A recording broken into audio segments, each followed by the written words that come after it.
どうもこれです。僕は今石川県七尾市和倉温泉に来ています。今日はすごいお宿に泊まりますよ。後ろに見えている和倉温泉加賀屋でございます。プロが選ぶ日本のホテル旅館100選で総合1位に輝いている全国的にも超有名なお宿ですね。いつかは泊まりたいなとずっと思ってたんですが、念願かなって今日やってきました。皆さんにも加賀屋の魅力を存分に届けたいと思います。では行ってみましょう。今目の前に見えているのが加賀屋です。で、加賀屋は棟が4つあるんですよね。グレードの高い順に行くと、ここに見えている一番背丈の高いのが雪月花という棟、そして隣ですね、これが能登渚亭というところですね。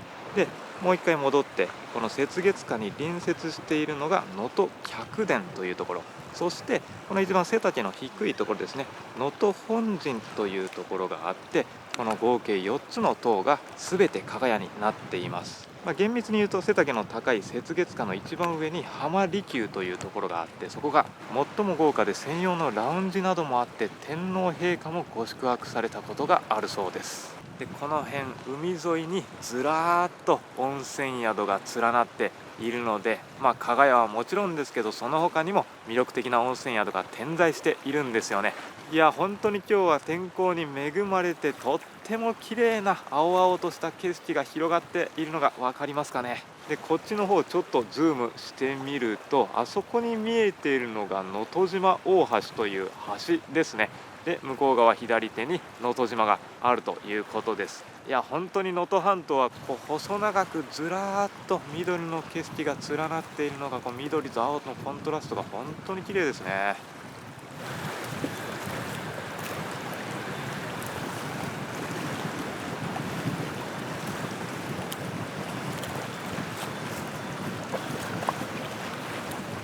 はい、右手側から歩いてやってきたんですけど、これですね、渚亭。ここが一応どうだろう、正面玄関になるのかな。いやーテンション上がってきますね。やっぱり格式高い雰囲気が漂っていますよね。豪華なこの瓦の門をくぐるとフロントの方につながっていくわけでございます。右手に加賀屋と大きく文字が書かれていて、ついに日本一の旅館と言われる場所にやってきたんだなと心の高まりを感じますね。でお宿の目の前にこんなものがあります。左手のこれですね、これが源泉になっているんですよね。昭和49年に掘ったもので、深さや源泉の温度なども書いているんですけど、こういった形のもの、つまり源泉が左手にちょっとした公園があるんですけど、いくつか点在してるんですよね。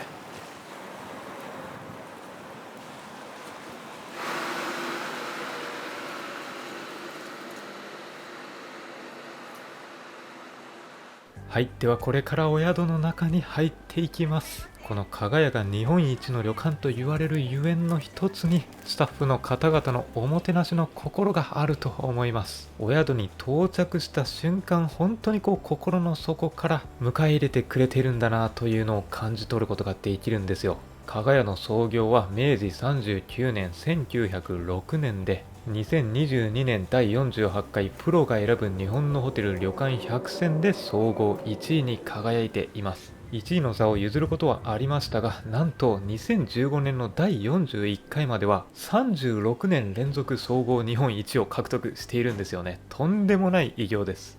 まず入って左手にご覧のフロントがあります。フロントの下にはこれ白鷺が描かれているんですけど、この辺りの和倉温泉は白鷺が温泉で傷を癒しているのが発見されたことが始まりだと言われています。そしてこの木造看板は創業間もない頃からずっと使われているものなんですよね。歴史を感じる看板です。そしてさらに奥の方まで進んでいくと、ここの中央のエントランスホールの豪華絢爛な絨毯の模様、すごいですね。そしてこの能登渚亭の見どころの一つはこれですね。ここ加賀屋は館内がまるで美術館であるかのように地元の芸術作品がたくさんあるんですよね。吹き抜け天井まで続いているのが加賀友禅です。いや圧巻ですね。この加賀友禅には能登渚亭の各フロアに四季の花が描かれていて、客室へ向かうエレベーターの窓越しにこうやってその花々を眺めることができるんですよね。そして入り口にはこれ国旗が並べられていて、この日に宿泊するお客さんの国旗が置かれています。これ全世界分裏にあるんですかね。この辺りにもおもてなしの心が現れています。国旗が置かれている裏側にエレベーターホールがあって、奥の方にも芸術作品が飾られていますよね。で、こっちの右手にはこんな感じで和室のスペースも広がっています。で、エントランスずっと奥の方まで進んでいくと、ここにラウンジがあります。このラウンジも格式高い雰囲気が漂っていますよね。そして奥の窓の上にはこれも地元の工芸品輪島塗で作られた絵なんですよね。これ壁掛けとかではなくて建物に芸術作品が埋め込まれているのがすごいですよね。ここのラウンジでゆっくりお茶をすることができて、窓の向こう側にはさっき見た七尾湾の海の景色が望めます。真ん中には何かイベントが開催できそうな舞台まで整えられていて、こっちにはピアノもあって、ピアノもなんと輪島塗なんですよね。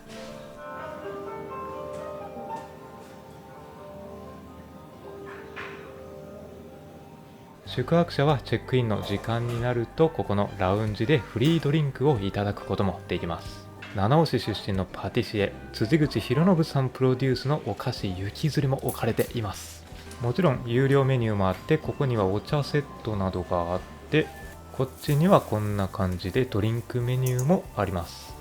ラウンジの入り口にはこんなものも飾られています。古今新種と書かれていて、伝統を守りながらも新しいことにチャレンジし続けていくという加賀屋の精神を表しています。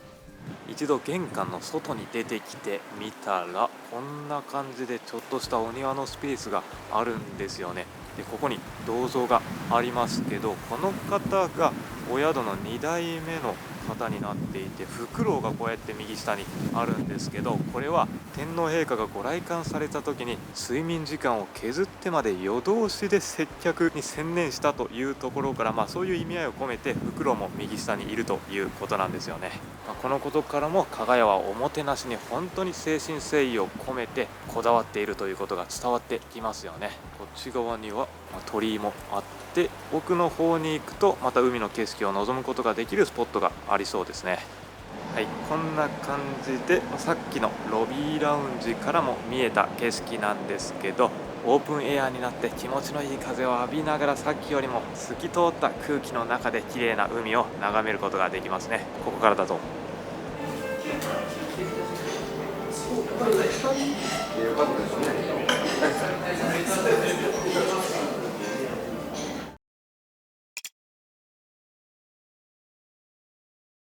はい、では客室に入れる時間になったので、今いる能登渚邸からこの目の前、まるで街の中に入ってきたかのような通り、錦小路を通り抜けて客室のある雪月花という塔に向かっています。チェックインするときはまだ全てのお店が開いていないので、後で夕方頃にまた来てみたいと思います。この辺は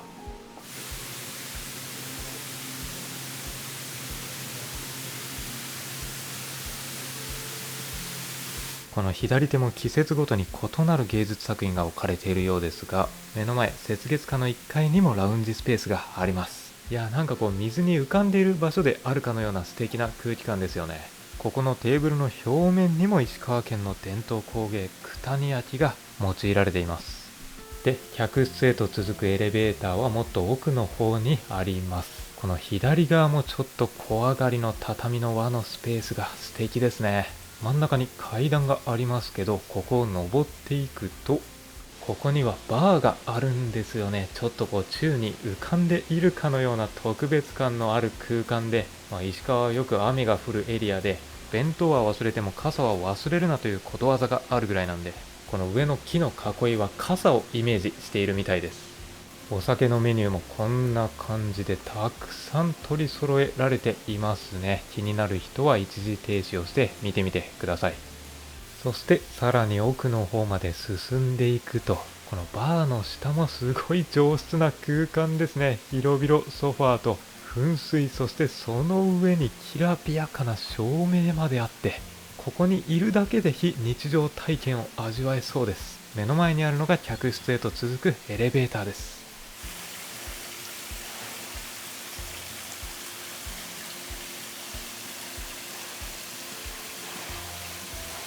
いやもう客室に到着する前からこんなにも圧倒されるパブリックスペースというのはなかなかね、日本中探してもないかと思います。目の前雪月花のエレベーターホールに到着しました。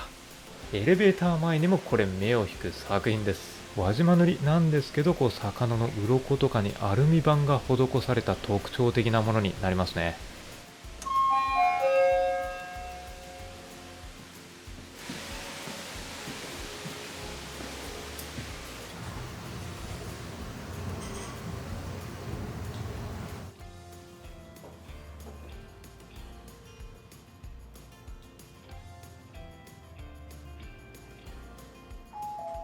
雪月花16階でございます。はい、客室のある16階に到着。そしてエレベーターの目の前、ここにもなんと各階によって異なるお花の種類の芸術作品が飾られているんですよね。この階は福寿草と呼ばれる九谷焼です。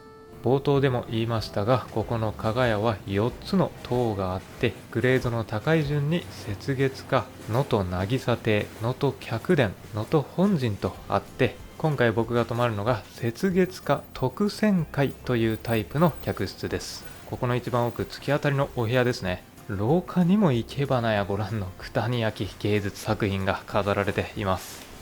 はい、では客室入っていきます。ここの扉をスライド式ですね、開けて、左手側はここの玄関の部分もとっても広々としてますよね。通路のようになってて、ここでしっかり座って靴を脱ぎ履きすることもできますね。で、ここ上がると畳のスペースになってて、まずはリビングの方に行きましょうかね。襖の先にはこれです。広々とした和室のスペースが広がっております。リビングというかね、ここでゆっくりとくつろぐ感じですかね。で、これテーブルもなんと輪島塗が使われているようです。ここにも石川の伝統工芸、そして床の間にも左手にはすごい可愛らしい照明が使われていますし、お花の絵、そして生け花もお部屋の中に飾られています。で、テーブルの真ん中には加賀屋の特製のお菓子が置かれていますね。後で温泉入る前に食べよう。そして右手、これは何だろう。これ中には入浴剤が3種類入っていますね。3種類の香りを楽しめる、お土産としてこれを持って帰りましょうかね。そしてこれは宿泊した時の一休ダイヤの特典ですね。お飲み物券。はい。で、こっち側に空気清浄機や大きなサイズのテレビも置かれていて、で、左手奥、このエリアが広縁のスペースになっているんですけど、大きなテーブルがあって、ここで、ダイニングスペースにもなって、渚亭雪月花ではお部屋食をいただくことができるんですよね。こっち左手には姿見が置かれているんですかね。で、まず手前側のこの扉を開けると、ここがクローゼットですね。ハンガー、そして奥の方にはこれが浴衣の羽織物ですね。羽織物があって、そして下には帯や靴下で、左手に貴重品ボックスがあります。そしてこっち側ですね。この辺がミニバースペースになるのかな。コーヒーメーカーがあって、開けるとこんな感じでね、十分な量のコーヒーが準備されています。そして奥にはペットボトルのお水で、これが冷蔵庫の中のドリンクの料金表かな。で、下の引き出し開けてみると、この中にお茶セットが準備されていますね。こんな感じで。そして左下、この中に電子ケトルかな。電子ケトルで、もう一個下にグラスやマグカップが入っていて、で、こっちの右の扉開けると冷蔵庫ですね。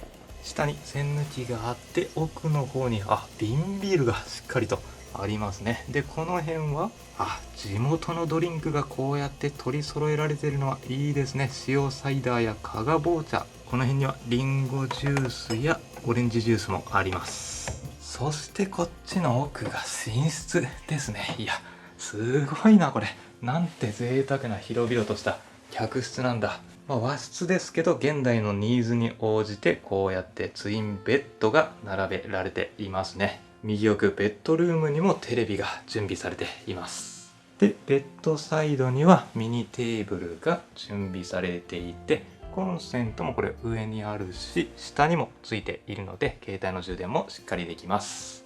はい、ではこの窓の向こう側の景色どんな感じか見ていきましょうか。まずはこの寝室からの景色はオープンするとこれですね。奥の方に七尾湾の絶景が広がっております。いやさっきは地上階から見ましたけど、こうやって上から見下ろす七尾湾はまた違う特別感がありますね。より奥の方の山々がはっきり見える気がします。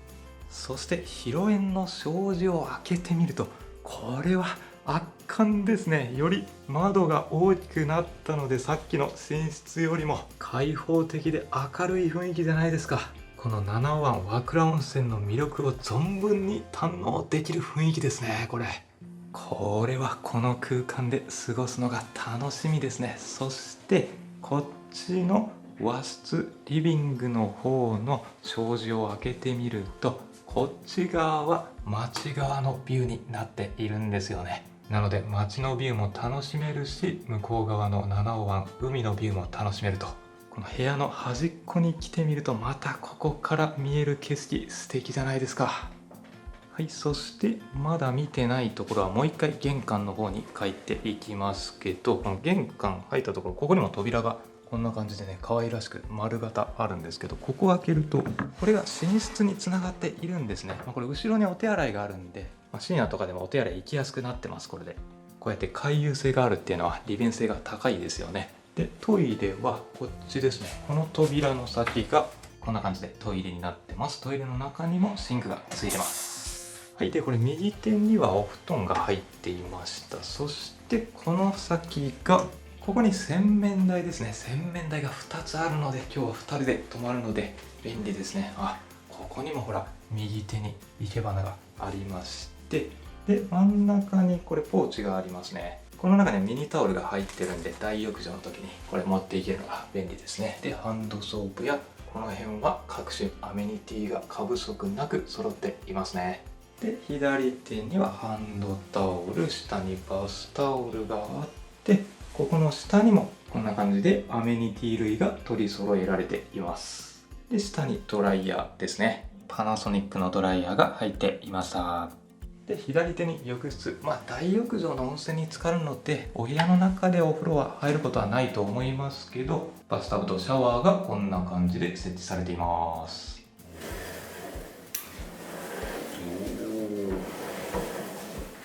私改めまして係のゆいこと申します。本日はどうぞよろしくお願いいたします。ただ今お抹茶のご用意してまいりますので少々お待ちくださいませ。ただお二人ともどちらも同じ背丈でご用意しております。こちらのサイズで不都合ございましたらすぐにおっしゃってください。いやーしっかり渋みがあってうまいわ。そしてお茶に合う和菓子、テーブルの上にあったやつですね。こんな抹茶と下にピンク色の生地があります。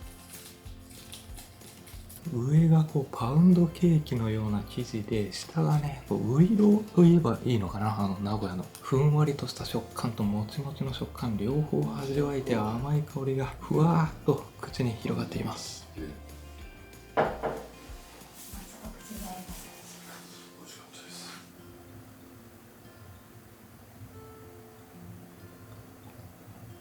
はい、では今日はこちらの客室で一泊です。やっぱり格式高き日本旅館の雰囲気が出ていますよね。でこちらの客室の料金ですが、雪月花の特選会2名1室2食付きで1人当たり6万円台後半からになります。プランや季節によって料金は変動しますが、さすが一般客室の中でも上級グレードの客室ですよね。ただ最もリーズナブルな客室であれば2名1室2食付きで1名あたり3万円台前半からも宿泊できるので、キャパシティも大きいですし、客室の種類も豊富なので予算に応じて宿泊できるっていうのがありがたいですね。はい、ではこの後はまだ見ていないパブリックスペース、そして早速大浴場の方に行って温泉を堪能しましょうかね。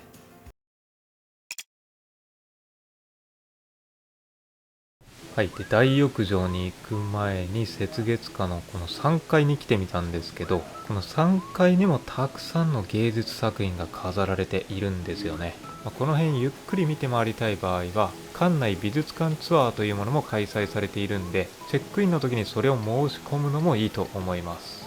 作品の前にはこんな QR コードもあるんで、自分のペースで聞いて回れるっていうのもいいですね。でここが4階ですね。結婚式ができる宴会場があったり、これ目の前なんと能の舞台まであるんですよね。すごいな。で雪月花の1階にお食事処があるんですけど、この奥のところに見えている仕切り、これも地元の伝統工芸辰浜建具という釘1本使っていない組子細工なんですよね。中の雰囲気はこんな感じ。パーテーションが置かれていて、プライベートな空間が保てるようになっていて、窓の向こう側には七尾湾が見えています。はい、ではお楽しみの温泉ですね。大浴場行ってみます。大浴場があるのは2階ですね。この左手に見えている赤いのが女性湯のマークで、右手に男性湯のマークがありますけど、上と下に絵がありますよね。これも輪島塗が使われているようです。で一目で分かるようにね、上が赤女性用、下が黒男性用になっています。では男性湯に行ってみますね。下がこの辺もね、デザイナーさんがかなりこだわってるようで、よく見るとこれ加賀屋のロゴマークが描かれているんですよ。はい、そして入り口が左手ですね。はい、では中に入っていきます。入り口、うわ広々してますね。玄関もここでスリッパを脱いで目の前上がっていきますと、これ入ったところにも九谷焼が置かれていますね。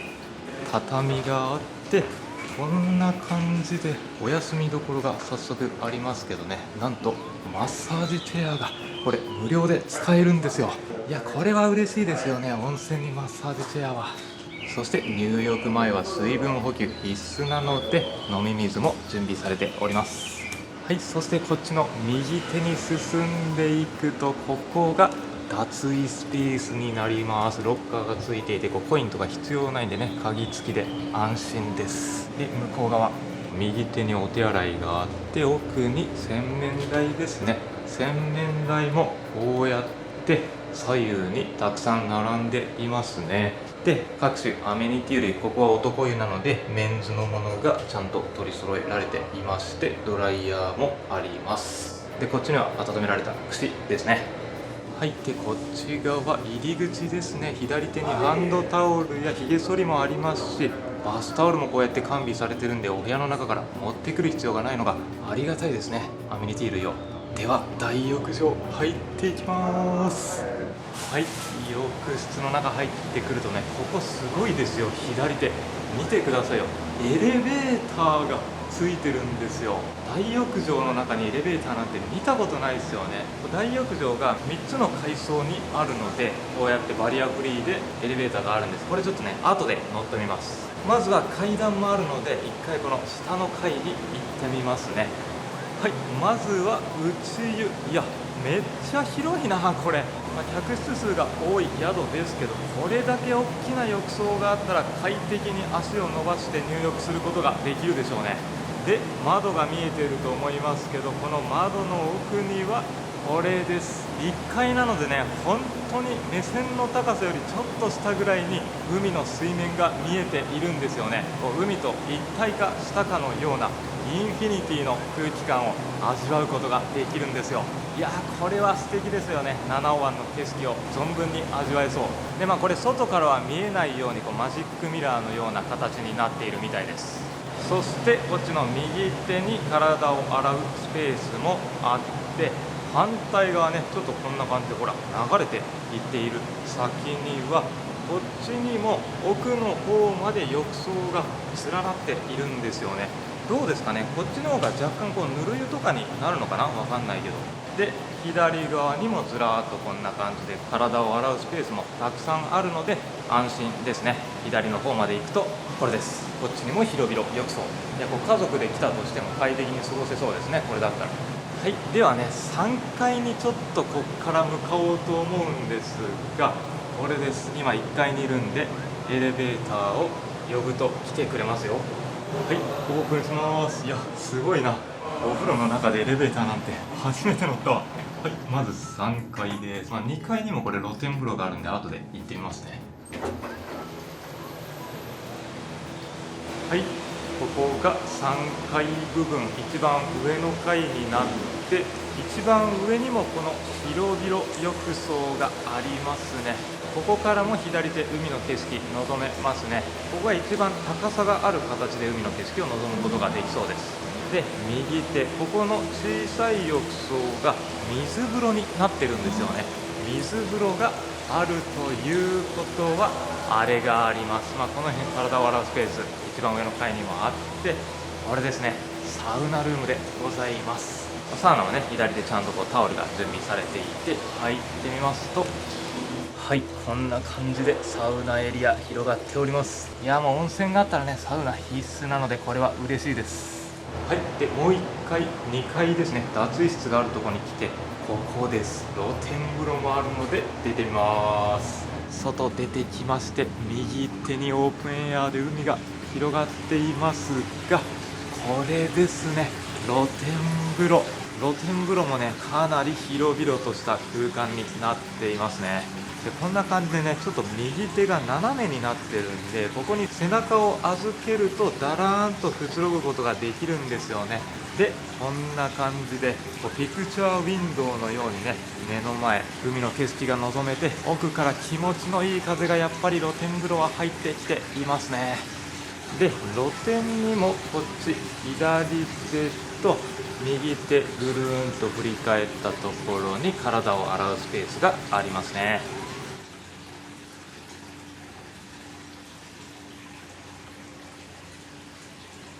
いやー、これはめちゃくちゃ気持ちいいわ。海の方から気持ちのいい風が吹いてきますね。で、やっぱり斜めになっている背もたれがとっても快適。湯船も広々だから思いっきり足を伸ばしてくつろぐことができるし、温泉はもちろん上に行ってサウナや水風呂にも浸かることができますからね。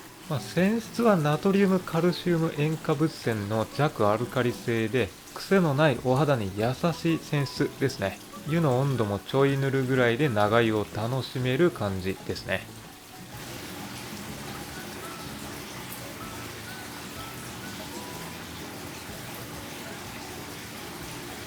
こっち出たとこもね、こうやって椅子がいくつか準備されてるんで、ここでゆっくりくつろぐこともできそうですね。そして無料のドリンクサービスがあるっていうのも嬉しいです。マンゴージュース、アセロラ、ほうじ茶と並んでいます。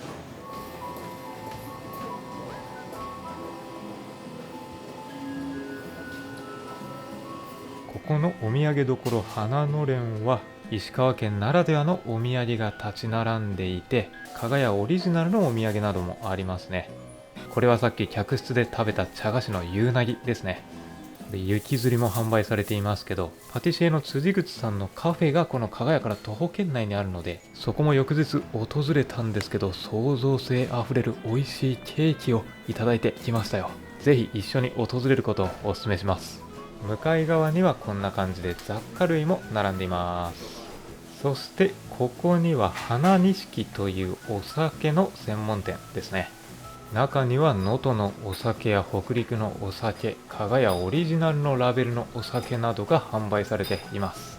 お部屋ですぐにいただけそうなこんなおつまみもありますし、缶ビールやチューハイ、ソフトドリンクも種類が豊富です。これもいいですね。能登ミルクご当地のものが置いています。飲むヨーグルトや牛乳、そしてジェラートですね。この辺ちょっと風呂上がりにいただこうかな。こっちにも冷凍エリア、アイスやプリンなどがあります。で、少し奥まったところにはここ花塗りというお店があって、ここが輪島塗りの専門店ですね。これだけ品揃えが豊富な輪島塗りの専門店がお宿の中にあるってすごいですね。そしてこの花匠というお店は今度は焼き物の専門店になります。ここにも石川県の伝統工芸九谷焼などが販売されています。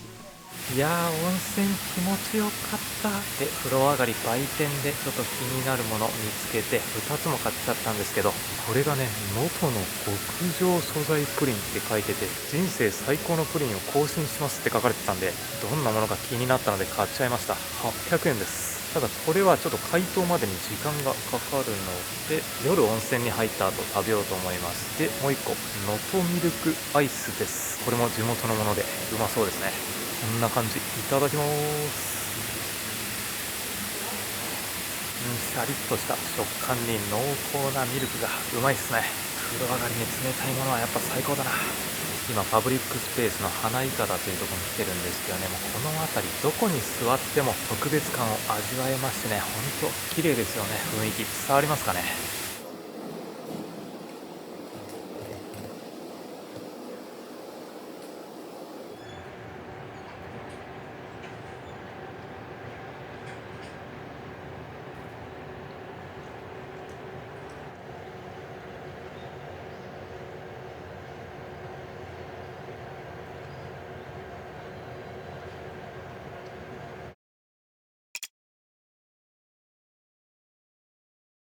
はい、ではお楽しみの夕食の時間です。こんな感じで今日はお部屋食なので準備を整えてくれました。で、今の時間帯はちょうど夕日が沈んだところでトワイライトの光がとっても綺麗ですね。これを望みながら乾杯です。はい、そしてメニュー表こちらですね。お品書き、右手の先付けから左手のデザートまで。で、これメニューの名前だけじゃなくてこんな感じでかなり丁寧に料理の説明してくれてるのが嬉しいですね。そしてドリンクのメニュー表はこんな感じです。左手に瓶ビールとか加賀棒茶とかね、金沢ならではのものもありますし、なんと一番下飲み放題プランもあるんですね。ただこれは5名様以上にてっていう風に書いてます。で、右手にはビールやカクテル、ウイスキーなど、下には梅酒もあって、そして次のページワインですね。和食ですがワインもかなりこうやって種類取り揃えられていますよ。で、次のページ、やっぱりね和食なので日本酒いただきたいですね。石川の酒、能登の酒を中心に取り揃えられていて、で右手には焼酎ですね。で最後のページにはご当地のサイダーとか、この辺りでいただけるソフトドリンクもあります。でなんと別途追加料金を払えば単品でお料理注文できるんですよね。のどぐろであったりアワビであったりステーキであったり、意外と高級旅館だけどそんなバカ高い値段じゃないんですよね。これが右手には夜食も準備されているので、このいしるラーメンとかね、ご当地のものでもしお腹に余裕があれば食べたいですね。こちらお手前のものが食前酒梅の蜂蜜でございます。金沢の梅と蜂蜜を使っております。ノンアルコールでございますので、こちらで乾杯していただいてお始めくださいませ。先付けは本日春のお魚サワラを使いましたお料理でございます。ポン酢ジュレと酢味噌であえてお召し上がりくださいませ。またこちらには葉わさびの千菜のおひたしでございます。お隣の赤いお器の中には当館オリジナルのイカ甘漬けということで、イカの塩辛とウニをあえております。よかったらこちらお飲み物と合わせてお召し上がりくださいませ。はい、じゃあ今回の石川旅はモーリーさんと一緒に巡っております。ありがとうございます。この夕日最高ですね。めちゃくちゃ雰囲気いいよ。はい、じゃあ乾杯です。ありがとうございます。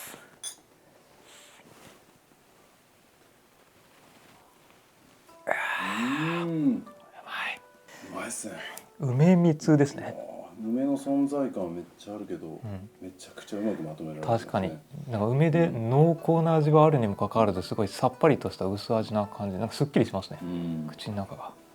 すいません、私ビール僕はちょっと弱いんでね、最初はお水で、はい、飛ばすとまずいんで。ビール並みのリアクションです。はい、ではまずこれサワラになりますね。先付け、いきなりお魚ですね。ちょっと上にジュレが乗ってます。柔らかい食感でちょっとこうね炙られてるから香ばしさもそこに加わって、で上のジュレがねすごいさっぱりとした風味、そして多分この黄色いやつは味噌か何かかな、甘い風味も加わっていて、先付けから本当にいろんな風味が口の中でフィーバーしてますよ。はい、じゃあ前菜いきましょうか。これいきましょうか。イカの甘漬け。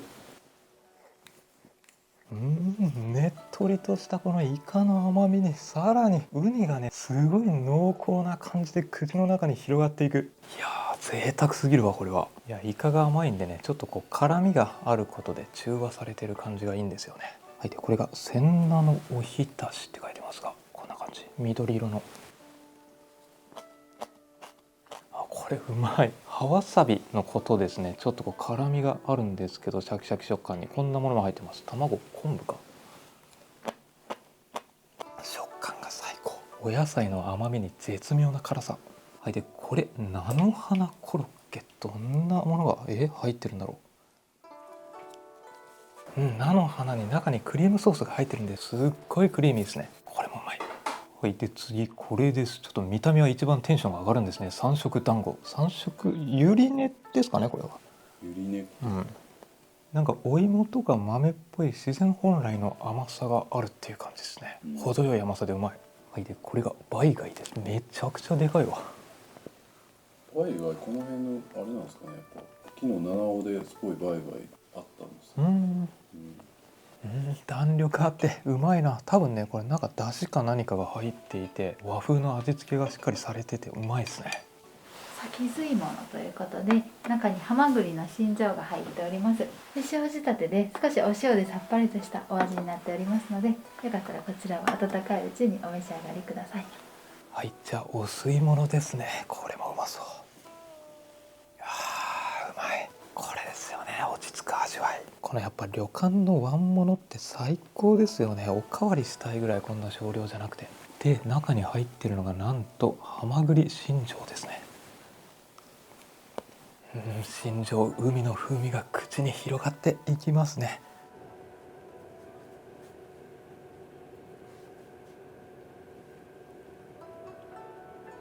はい、お造りイカ、エビ、ブリ、ウニ、タイ、マグロですね。すごいですね。これウニそのまま出てきましたよ。あんま見たことないわ。こちら本日能登の国のこちら日本酒のご用意失礼いたします。お待たせしております。はい、ではいきます。お造りまずはマグロ。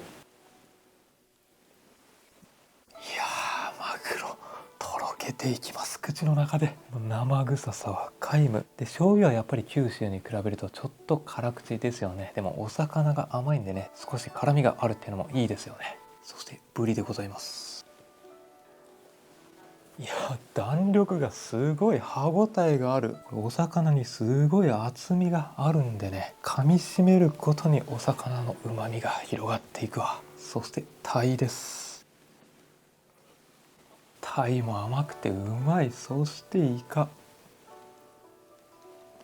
めちゃくちゃ甘いわこのイカ。そしてウニでございます。こんな直接針を手で触ったの初めてですよ。いやーウニもうまい。これはお酒が飲みたくなるぞ。はい、ではモーリーさんと乾杯です。これおちょこ金箔ついてますよ。さすが石川だ。うっす。いきます。僕の大好きな草原。草原石川のやつ。いただきます。一気にいきましたね。弱いくせに頑張った。驚きのいやーだってうまいっすもん。これは最高だよ。草原うまいんですよ。まあでもちょっと辛口の草原ですねこれ。ああ、この加賀屋のオリジナルラベルの草原ということで、はいはい、ここでしかね見れない見れない草原ですね。草原です。なるほどなるほど。なんか北陸新幹線のグランクラスで提供されるって書いてます。ああそうなんですか。これ。はい。ああそうなんですか。乗ったことないですけどね。じゃあそれではお待たせいたしました。煮物のご用意でございます。今日は金沢の郷土料理でございますジブ煮のご用意でございます。また本日お肉がこちら合鴨のお肉を使っております。里芋の上にわさびが乗っておりますので、こちらのわさびをあんに溶いてお召し上がりくださいませ。お隣にはすだれで巻いたお麩、すだれ麩のご用意と、そのお隣がよもぎを練り込んだよもぎ麩のご用意でございます。金沢もお麩が大変有名でございますので、へえ。こちらも合わせてお召し上がりください。能登の魚醤を使用したい汁鍋でございます。中にはアワビ、ホタルイカ、ホタテと右手側にございます海藻が能登で採れる海藻の陣馬草という海藻でございます。神の馬の草と書いて陣馬草ということで、源義経が能登に逃れた際に弱った病気の馬にこちらの海藻を食べさせたところ馬が元気になったというお話から来ております。はい、ではいただきます。煮物椀です。これが加賀の郷土料理なんですね。治部煮、お麩が有名ということで、これが加賀麩。あ、すごいこの麩もちもちで、この出汁に溶け込んでいく感じがある。うわ、とろみがすごいぞこれ。いや、なんかね、液体というよりは若干こうゼリーに近いぐらいのとろみがありますね。味噌の風味がほんのりするんですけど、なかなかこれ飲んだことがない食感と風味ですね。でこの緑のやつね、よもぎ、もちもち食感とともによもぎの風味、そして合鴨、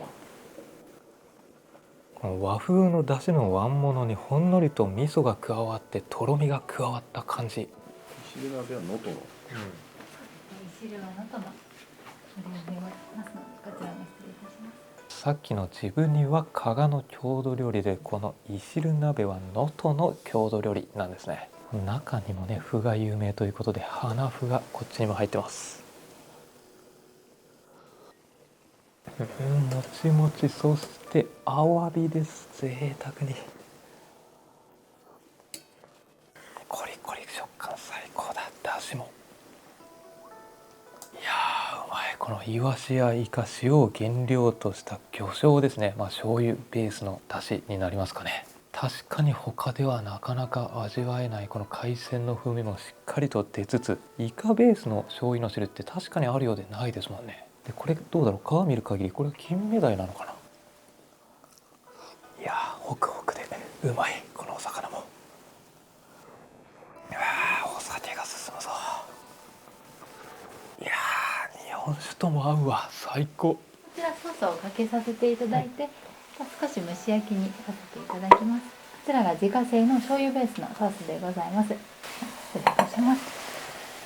本日ご飯は石川県産のコシヒカリのご用意でございまして、またお味噌汁の中には赤木ともずくが入っております。またお漬物は、金じそ、能登野菜の金じそを使いましたしば漬けと、右手前側が長芋の梅酢漬け、左手側が大根のべったら漬けということでご用意しております。こちらは国産牛のロースの昆布焼きということで、下に引いてございます昆布もお召し上がりいただきます。薄くて柔らかいので、よろしければこちらもお召し上がりください。国産牛昆布焼きですね。昆布をこうやって下に敷くことで焦げつかないようにもできるんですね。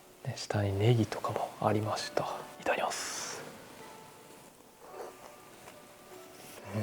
牛肉の旨味がこの薄いスライスなんだけど、ちゃんと口の中に広がりますね。でソースはこの和風の甘だれっていう感じですね。かかっているごまがね、いいアクセントになっていて、ネギとかも一緒に食べることによってさっぱりとお肉の風味が広がっていきます。いやうまいですね。これはご飯が進みますよ。石川はお米うまいですからね。いやこれは最高だ。お味噌汁も、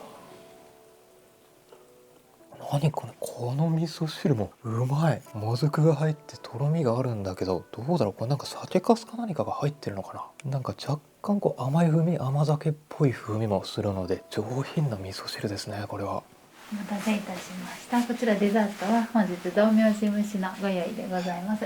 中に薄いというお豆のあんが入っておりまして、お手前にございます緑色のものがマシュマロに抹茶チョコレートをおかけしたものでございます。はい、じゃあ最後デザート道明寺蒸しです。いや今春なんでね、それにふさわしい桜餅と言っていいのかな。おお、何これすご。これびっくり。中開けてみると中に緑色のもの、豆をあんにしたものが入っているんですよね。いただきます。普通の桜餅よりもちょっと緑の豆の風味が入ってるんで、よりさっぱりとした感じになってますね。甘すぎない感じがいいですよ。抹茶のチョコレートって言ってましたっけ。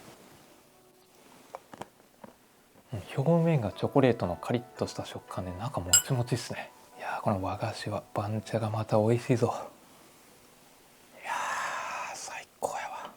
お料理良かったですね。やっぱり北陸は海の幸がもちろん美味しいですし、その素材の旨味をしっかり引き出す味付け、出てきたお料理それぞれ食べたことがあるようでないような新しい風味をたくさん味わえましたね。それでいながら石川県の郷土料理ですよね。治部煮とかいしる鍋とか、やっぱり他県から来た身からするとその県の郷土料理って絶対食べたいですからね。この加賀屋でハイクオリティの郷土料理を食べれて本当に良かったです。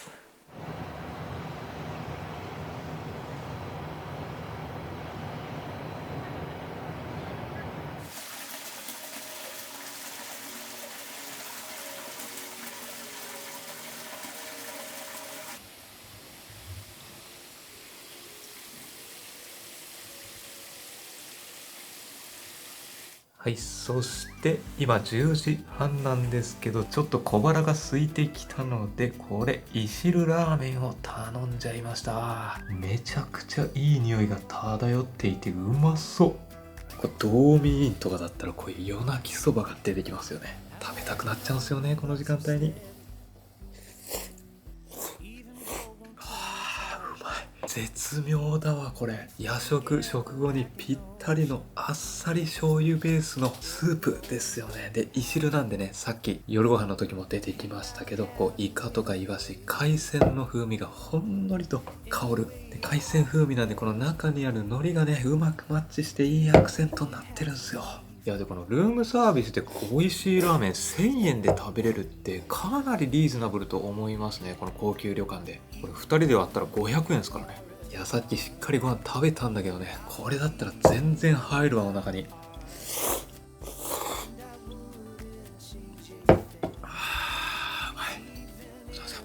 ちなみにこれ案内にはマッサージの案内とかもあるんですけど、そこまで高くないですよね。ビジネスホテルとかでもこれぐらいの値段のところも全然ありますからね。で下にはアトラクション、カラオケとかお部屋で楽しむものとか、近くが海なんでなんと釣り竿などの貸し出しもあるんですね。季節限定で。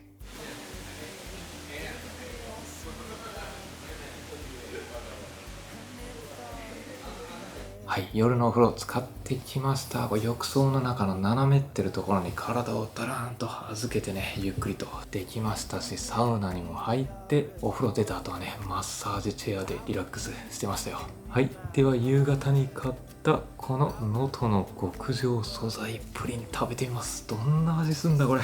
これがカラメルソースになるのかな。いやー楽しみだ。じゃあいただきます。うわ、めちゃくちゃ濃厚ですねこのプリン。これハーブで育てた能登鶏卵っていう風に書いてるんで、本当にこれ卵の素材こだわっているだけあってめっちゃうまい。今人生で一番美味しいプリン更新させますよみたいなこと書いてたんで、それが持った表現じゃなくて本当に美味しいですねこれ。極上滑らかプリンだわ。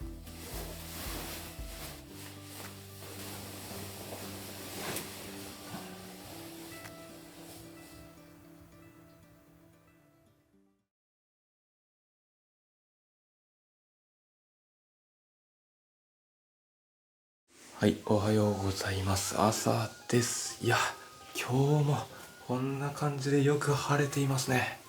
雲一つない快晴日和が続いているんですよね。本当にラッキーですよ。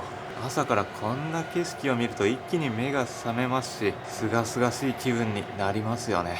都会の喧騒を忘れて優雅な気分に浸ることができます。では朝の温泉に入って朝食楽しみです。はい、で朝お風呂に入ってきたんですけど、ここ1階のエリアに朝市が出てるんですよね。地元の特産品がこんな感じでずらーっと立ち並んでいます。いやだからやっぱ館内がちょっと街のようになっていて、この辺歩き回るのも楽しくなりますよね。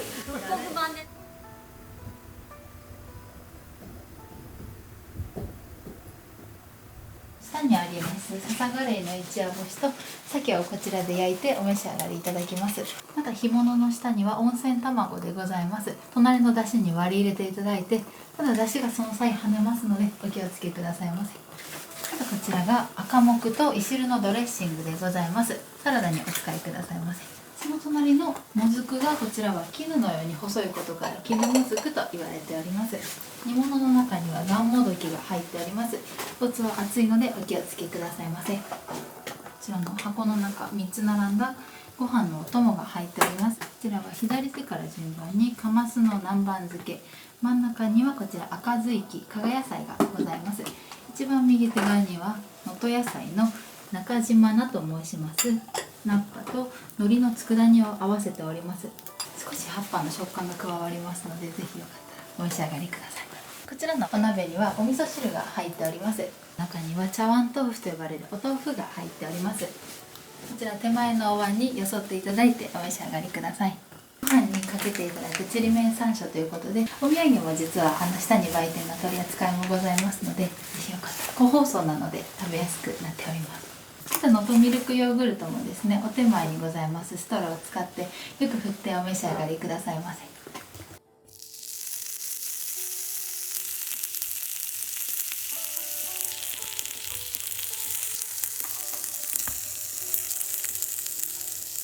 はい、では味噌汁ですね。味噌汁をこの場でこうやって火をつけて温めるってないっすよね。他の宿で見たことない気がする。いただきます。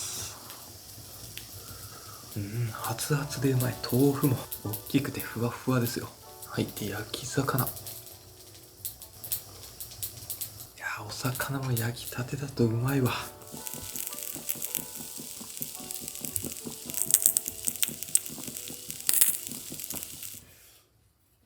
お、来